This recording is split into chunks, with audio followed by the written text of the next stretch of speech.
We're on to episode 2 of the 8-frame nuke long hive series. Today we're adding colonies and adding 2 very special queens. Hi, I'm Lawrence Edison Black Mountain Honey. Welcome to another episode of No Nonsense Beekeeping. We're straight on to stocking the 8-frame nuke that we got from Hyde Hives, and we're going to do it in a very, very simple way. All we're going to do this time of the year, it's around middle of August at the moment, is I'm going to stock it one side with one colony and one side with another colony. Now, when I first got this hive, I thought I'm going to put together 8 nukes and I'm going to overwinter 8 nukes in this. And I've gone away and I've kind of had a little bit of a think about it, and I'm thinking, what's the benefit for me overwintering 8 nukes in it this year? Because I'm going to have to go and make up 8 nukes, put 8 queens in there and try and overwinter them.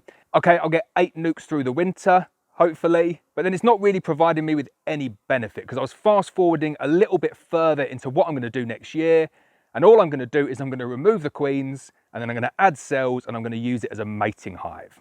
I can get away with just adding 2 colonies in. So that's what I'm going to try and do this year, is I'm going to overwinter 2 colonies, one on one side, one on the other, and then into the spring next year in 2022, I'm going to do some stimulative feeding, get those colonies really big and strong. They're going to start on the outer edges. They're going to move their way up into the middle. I'm going to have 2 big, strong colonies in there. I'll remove the queens, open up all the entrances, and then I will have all 8 boxes, all 8 slots full of bees, and I can move on from there. It's less resources. It works out well in terms of timing. And I think it gives me a better chance of getting both of those colonies through the winter, just to focus on 2 of them. So that's what I'm going to show you in this video, how to stock the 8-frame nuke, specifically if you're doing it late in the year.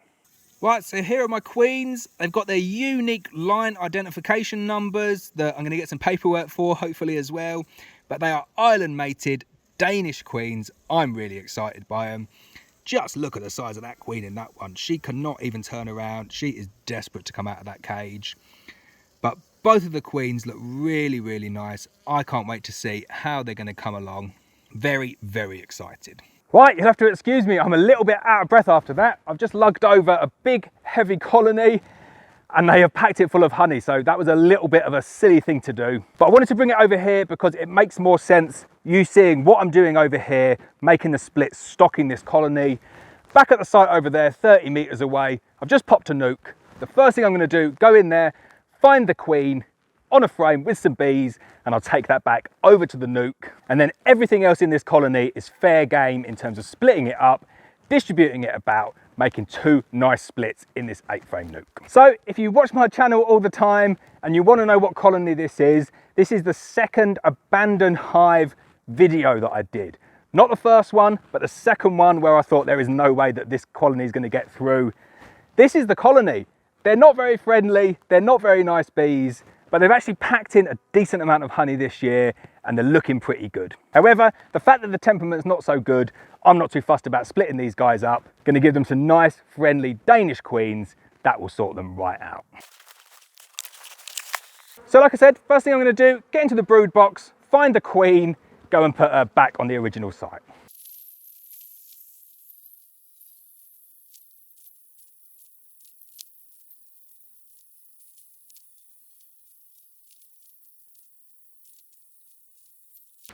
Right, I've definitely not just spent half an hour looking for the queen and not being able to find her. I'm just going to casually move on to the honey supers and start splitting those up again, and then we'll move back on, try and find that queen. She is impossible to find. So this is the beauty of using national deeps upstairs above the queen excluder. You've got ready access to drawn out combs, sometimes with a little bit of stores in it as well, for when you're making splits. Makes things so much easier.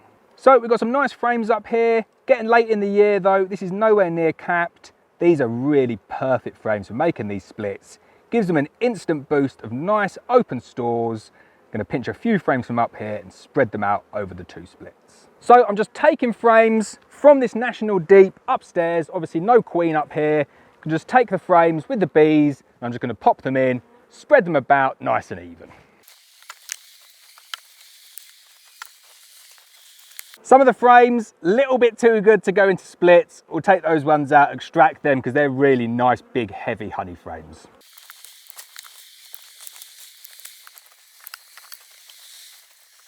So there we go, slots 1 and 2. I've got 3 frames of stores, some capped, some open, but 3 good quality frames.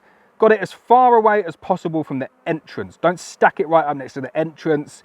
You're just asking for it to be robbed. So keep it nice back there, as far as you can get it back on that 10 frame slot. Same over here, 3 frames of stores, not too much in this one either. Gonna get some more bees in there now once I get some brood in. Make sure you don't put any queens in here though.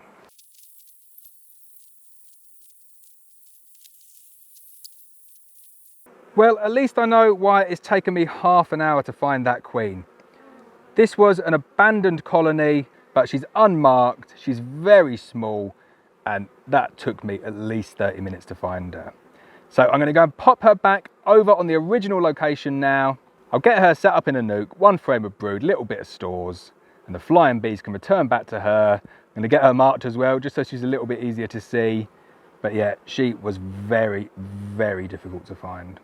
And there we go, that's the difficult bit out of the way. I cannot believe how long it took me to find that queen. What we're left with now is lots of bees, lots of brood, and I'm just gonna split those evenly between the colony over there, the colony over here.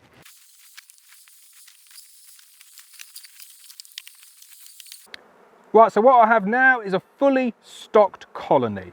3 frames of brood on this one, 4 frames of brood on this one. I've kept all of the honey stores back away from the entrances, and now I'm going to shake in a whole load of bees. Now, whenever you're making splits late on in the year, think about your varroa treatments. Don't just jump in and think I'm going to do my varroa treatments at the normal time.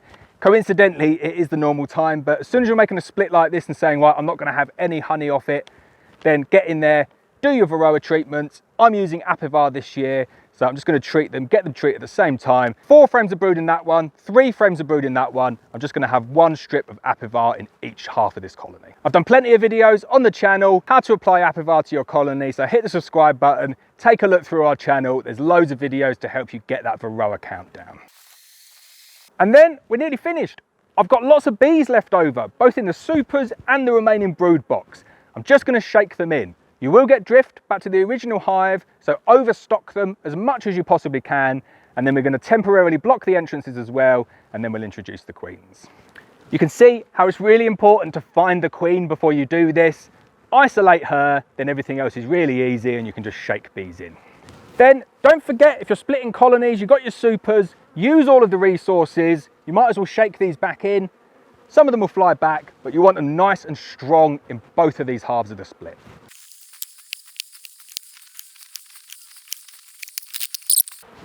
And that's it, we've got 2 successful splits of that colony, loads of bees, loads of brood, no queens. We can now introduce our mated queens. So that's what slots 7 and 8 is looking like. Really nice, big strong colony of bees now. And then slots 1 and 2, even bigger. Look at that colony, that is a really nice, big strong colony of bees. So I'm not gonna go through all the details, you've seen this before hopefully. We're gonna do a slow introduction. We're gonna put the queens in now, wait 8 days, come back, knock down all the queen cells, pop open the cages to allow access to the fondant, leave it for 7 days, come back and the queens will be introduced. It's a bulletproof method, that one. I'll stick a link up there and you can see it if you've not done it already. It's a really, really easy method. Just gonna pop them horizontally in between 2 frames of brood. And that's it, now we can close everything up. Obviously you've got a few bees kind of crawling over the top. Just do your best to get everything back in, and then we're going to look at the entrances to close them up temporarily. So there we go, we've got the colonies nice and split now. You can see in that one there, we've got our Apivar strip. The queen is tucked away in between those 2 bars. And then over on this side, again, you've got your Apivar strip, and then the queen is tucked away nicely.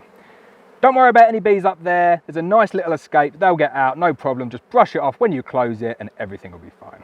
Now on the entrances, you want to get the entrance block in like that. Nice small entrance block, really well protected. And then what we're going to do is we're going to stuff a little bit of grass in there relatively firmly, just to keep them in for the next 24 to 48 hours. And that will help them reorientate back to this spot. Hopefully we're not going to lose too many back to the original nuke. So there we go, grass is stuffed in there now. They will manage to push that out eventually, but I'll come back after 48 hours. If they've not pushed it out, I'll just release them, and then everything's good to go. This is the bee escape here, so all of the bees that are trapped up in the roof, they will work their way through that, Can't get back in that way, so when we open the roof up next time, there'll be no bees there. And there we go, that's it for the video. Really nice, simple one. If you can find the queen. If you can't find the queen, it can take a little bit longer, but we've successfully done it now. We've taken a colony from over there in this apiary, brought it over here, found the queen, moved the queen back to the original site to make a split with the nuke, and then I've used the resources from that colony to create 2 new splits, one in slot 7 and 8, one in slot 1 and 2, over about 4 or 5 frames of bees each. We've added apivar, as it's the right time of the season to do a mite treatment. We've added a mated queen in a sealed cage. We'll wait 8 days, wait for emergency cells to come up, knock down the emergency cells, pop open the cap, and then we give it another 7 days, and then we'll move on to some sort of feeding. And here is a word of warning for you. Don't think, oh, I'll give these colonies the best possible chance of increasing in size for the winter, and I'll start feeding them straight away. If you do that in the same apiary, all of those bees over there, they will just get told that there's loads of food here for them to come and eat, and they will just rob everything out and you'll just get left with nothing. Do not feed for the first couple of weeks. That's my advice to you. Really excited to see how this colony is going to come on next year. As I said, I've got 1 colony over that side, 1 colony over that side. I'm going to expand them early in 2022, see which one can reach the middle first, and then I'll start putting in divider boards, taking out the queens, adding queen cells, and that'll be my queen rearing setup for 2022. Hope you enjoyed that one. As always, please hit the subscribe button, please hit the bell so you're notified of every video, and I'll see you next time.